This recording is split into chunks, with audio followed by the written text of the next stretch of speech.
Hey, so this is for you. This is for the person right now who feels like they've lost hope.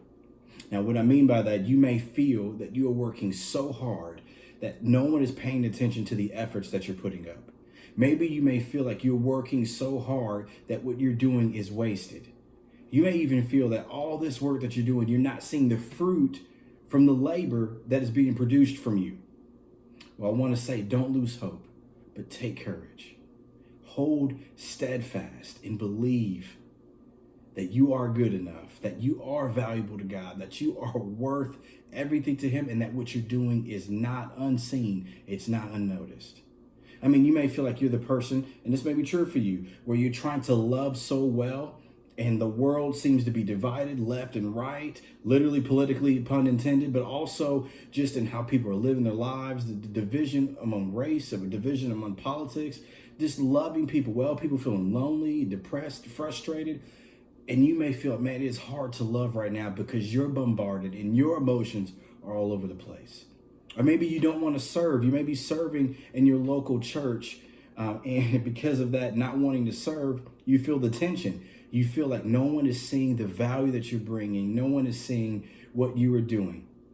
You may feel like no one is even caring, whether you're in leadership or volunteer. Or maybe you're just at your job and professionally, as you're working in it, life is hitting you and then your career is hitting you at the same time, and you're trying to work and you feel like you're not doing enough. What I want to tell you is what you're doing is sacred work. If it's loving people, you love them well, like Jesus told us to. Jesus literally said out of his mouth, love as I have loved you. He redefined love. And that is a sacred work, to love well. Serving is a sacred work, to serve well, to serve people knowing that they will not ever give anything back to you. That is beautiful. And we should continue to serve with a full heart, knowing that we don't need anything in return. Or even look at it this way, working enthusiastically and diligently, not only for the Lord, which I believe is what we mainly should do, but even in your everyday life. These just three things I've listed are sacred works. But I understand you may feel like you're putting in so much and you're not getting anything back, or you're not seeing the investments you've been putting in.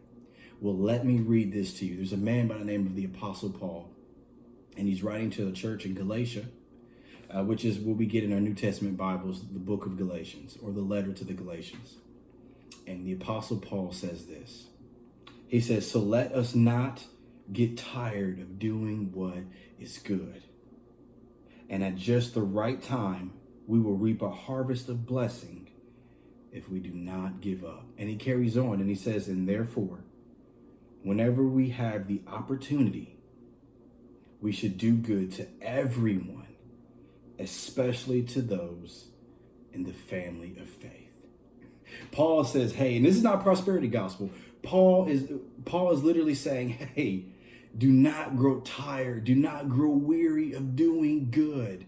But at the right time, whenever that is, whenever season or moment that is, you will reap the harvest, the benefit of the hard work you put in. Don't look to reap the harvest immediately and say, oh yeah, I'm gonna go ahead and do this because I know what the outcome will be.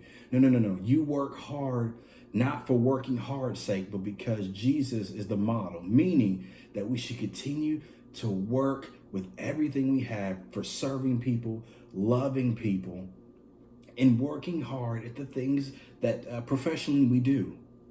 So don't give up when life is hard and is beating you down. You continue to do good and continue to work well all the way to the very end. And I love that Paul in here literally says to us, and just to remind you, he says, when we have the opportunity, which is big, because you have the choice. He says, when we have the opportunity, we should do good to everyone.